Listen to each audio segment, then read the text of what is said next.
All right, it's time for lecture number 9. Today, we'll discuss Congress. There are a few things that you should be able to do at the end of this presentation. You should be able to compare and contrast the House and Senate in terms of the qualifications for serving in each of those chambers, their constitutional powers, the leadership in each of those, how they're organized. And then you want to be able to evaluate, of these two, which do you believe to be the most powerful? Congress works in the building shown in the upper left, the United States Capitol. I have to say, it's one of the most amazing places I have ever been in the United States. If you've never toured the Capitol, I strongly encourage you to do so. I was lucky enough to do so a couple times, and you can see a photo of me and my wife at the bottom of the screen. The first topic we'll explore will be qualifications for serving in both the House and the Senate.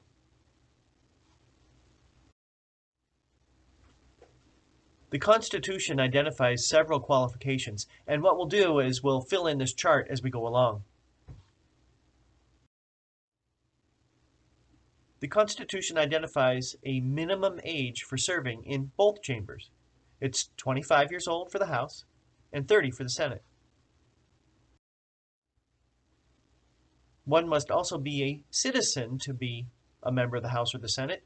For the House, it's at least 7 years, and for the Senate, it's at least 9 years. Now, I'd like to point something out. You don't have to be a citizen from birth in order to serve in the House or the Senate. In the upper left-hand corner here, you see a photo of Pete Hoekstra. He was the congressman from West Michigan. He was my congressman for many years. He was actually born in the Netherlands, and he became an American citizen over the years, and he eventually served for 18 years in the House of Representatives.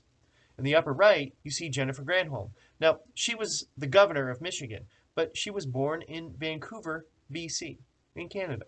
And then, of course, the bottom right, we see the governor, Arnold Schwarzenegger, who was born in Austria, but he became an American citizen, and he served as governor of California.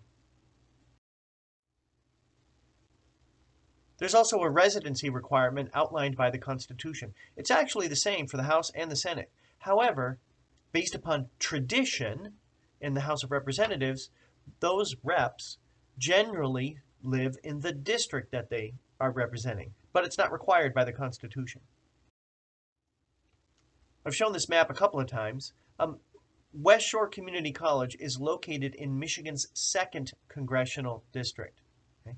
It's not required that a representative live in his or her district, but usually they know the strengths, the weaknesses, they know the people there, and so based upon tradition, usually people live in those districts that they're representing.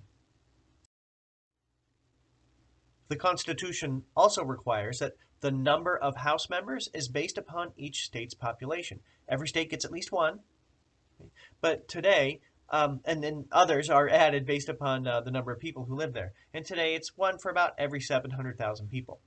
For the Senate, there are 2 senators per state. Here are some additional criteria. The Constitution requires that House members have a term length of 2 years. It's 6 years for the Senate.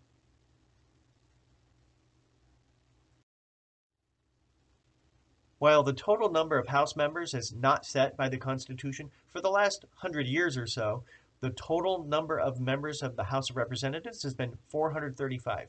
And with 2 senators from every state, and with 50 states, today we have 100 senators. Next, I'd like to explore the constitutional powers of the House and the Senate.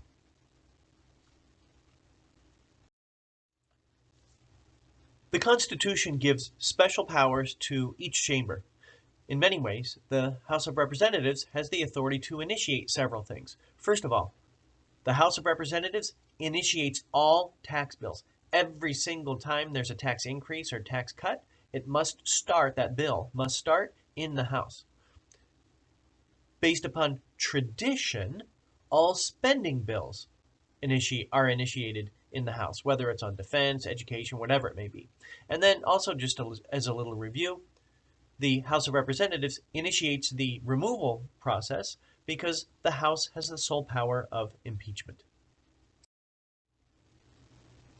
The Senate also has special powers and authority. In many ways, the Senate has the final say on several things. For example, the Senate has the authority to either approve or to reject major nominations made by the president, whether it's his advisors or maybe members of the judiciary, something like that.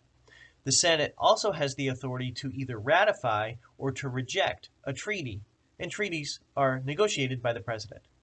Finally, the Senate has the final say when it comes to removing someone who's been impeached, because if someone's been impeached, the Senate then acts as a jury in the removal trial. Next, we'll explore leadership in Congress. However, before we do that, we'll explore a key concept that shapes leadership and how Congress operates. The key concept that really drives much of what happens in Congress would be this idea of the majority party. The majority party is the party that has the most members in each chamber at a particular time. And the reason for this is not just because you can outvote your opponents, but the majority party gets to put people in the most powerful leadership positions, as well as in the chair of the different committees in the House or in the Senate. As of right now, in the United States House of Representatives, the Democratic Party has a majority. And as of right now, in the U.S. Senate, the Democrats have a majority. Then when you look at the White House or the presidency, right now, Joe Biden is a Democrat. And so what we have right now is what's called unified government. Democrats control the House, the Senate, and the presidency. This was true for the first 2 years of President Trump's administration, and so it will be this way for the first 2 years of Joe Biden's administration. So let's explore some of those leadership positions and some of the leaders themselves. We will begin with the House of Representatives. The top leadership position, the most powerful person in the House, is the Speaker of the House. There are a few traits to consider when exploring the Speaker of the House. First of all, a person gets to be the Speaker by a vote of all of the House members. It's always a member of the majority party, and they get together and they vote for their leader, and so that's how you get to be the Speaker of the House, by a vote of the members of your party. Next, the Speaker has a lot of authority over debate and the calendar. The Speaker can actually determine which bills come up for discussion and debate to begin with. Now, while this is an awful lot of power and authority that the Speaker has, based upon tradition, the Speaker does allow opposing bills to be introduced. And the Speaker also often doesn't vote in a symbolic gesture demonstrating the nonpartisan nature of the Speaker position. Here is the door to the Speaker's office. It's actually located right in the middle of the Capitol, right off of the Capitol Rotunda. I had hoped to view the Speaker's office, but it was closed that day. So I guess I have another excuse to get to Washington, D.C. and do the tour. Now, you will not be tested on who holds these positions, but sometimes it's interesting to learn about the people who are in these powerful positions. Right now, the Speaker of the House is Nancy Pelosi. She is the highest-ranking woman ever in the United States government. She comes from a political family. Her dad was a politician, and she was first elected in 1987. She's from California.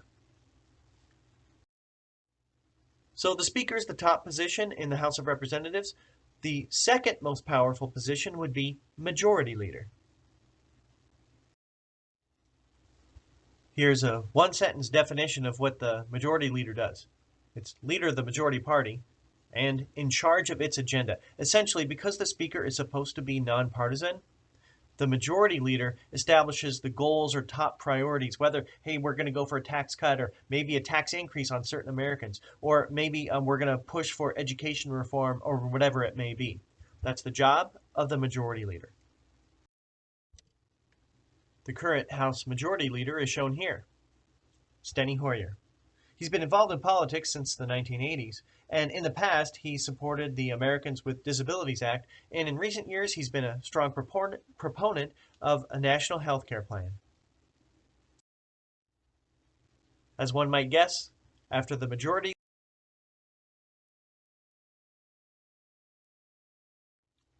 well, the minority leader does the same thing as the majority leader, just for the other party. So, leader of the minority party and in charge of its agenda. The minority leader tries to establish top priorities. So if the Democrats are going to try to push for a tax increase on the wealthiest Americans or something along those lines, well, the minority leader would try to say, okay, these are the arguments against that, or whatever the party proposes as its top goals. Here we see the current minority leader. He's from California. It's Kevin McCarthy. Just a little bit of trivia about him.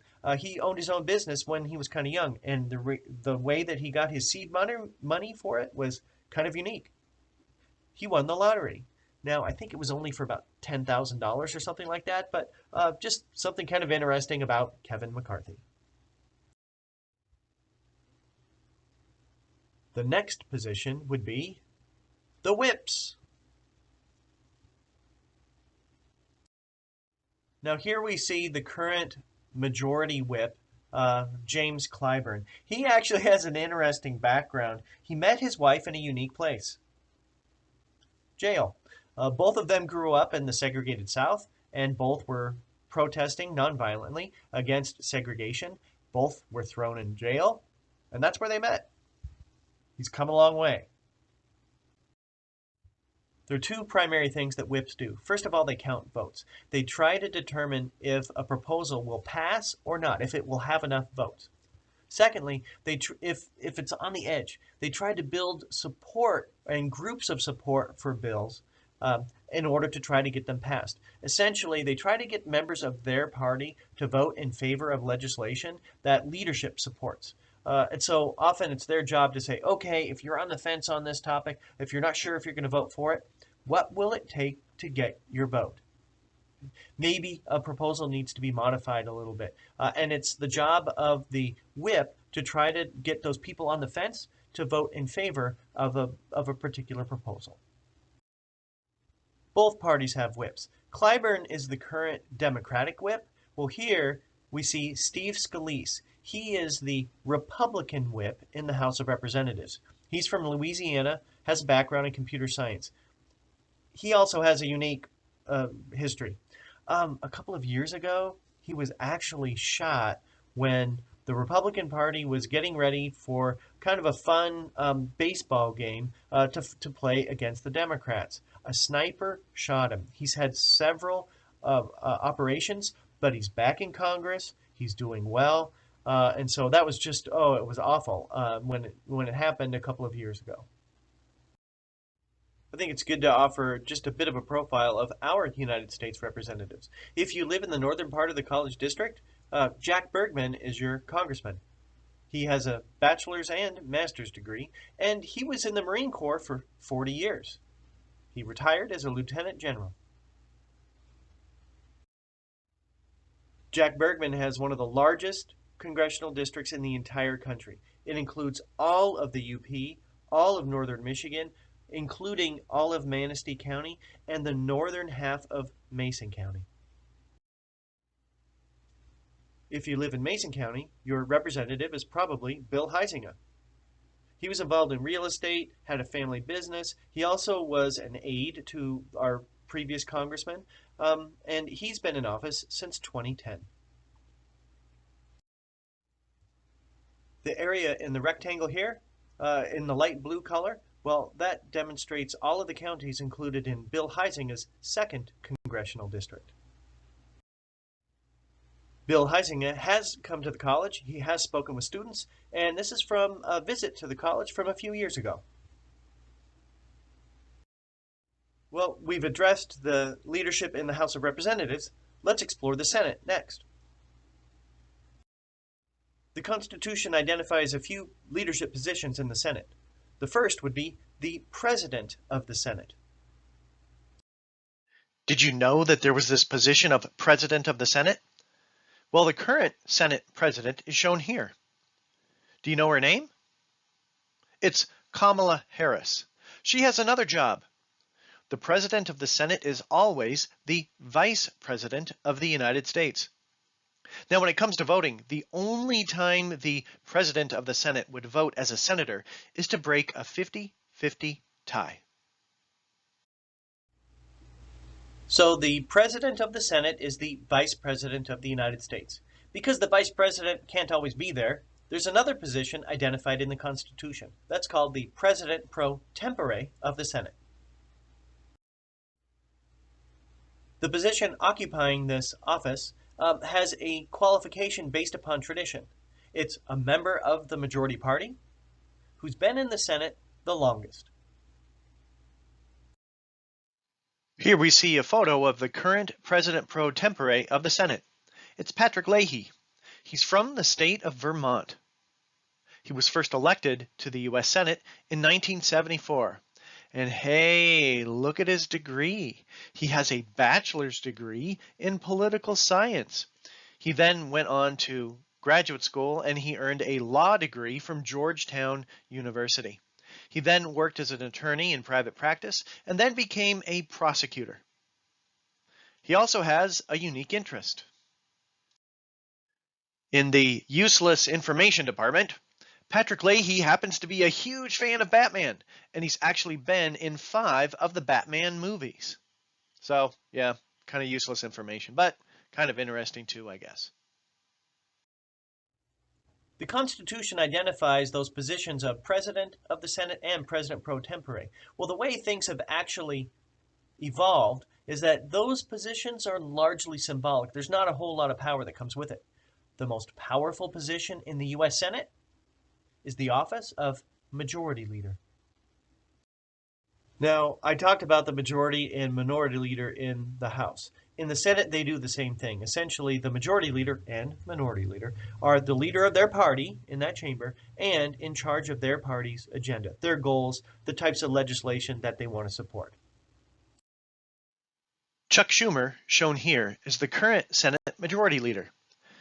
He had an interesting background where he grew up in New York. His dad was an exterminator. His mom was a homemaker.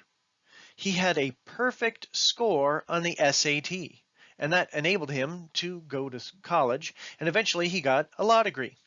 In the useless information department, one of his cousins is an actress. You may be familiar with her, Amy Schumer. After the Majority Leader comes the Minority Leader. Mitch McConnell is shown here. He's the current Senate Minority Leader. He grew up in Kentucky and has lived there his whole life. One thing that I like to talk about with Mitch McConnell is that he's had to overcome things in his past. When he was a boy, he had polio. He suffered from polio, and he lost his ability to walk for about a year. And he had to learn how to walk again. And now he's one of the most powerful people in the United States Senate. After the Minority Leader would come the whips, but there aren't any crucial whips in the Senate, so I'm not going to identify anyone there. But I did want to identify the unique role of rookie senators. Rookie senators play a unique role in the United States Senate. Often they serve as chair for debate. See, debate can go on and on and on in the United States Senate.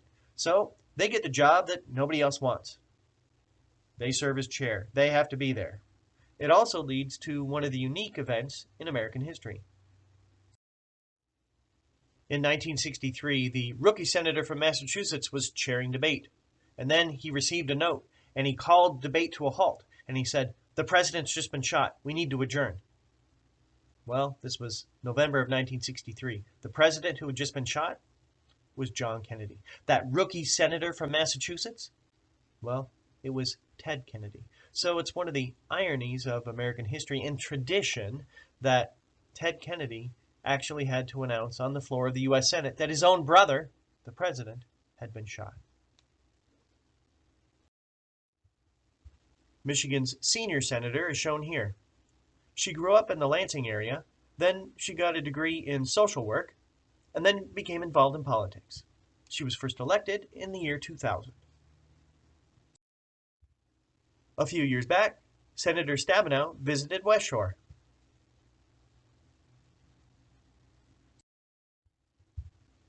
Michigan's other senator is Gary Peters.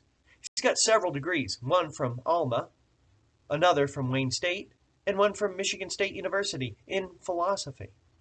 He was in the Naval Reserve for several years and first elected in 2014. Senator Peters came to Ludington a few years back as well. Well, we're just about done, but I'd like to review some of the main ideas from today's presentation.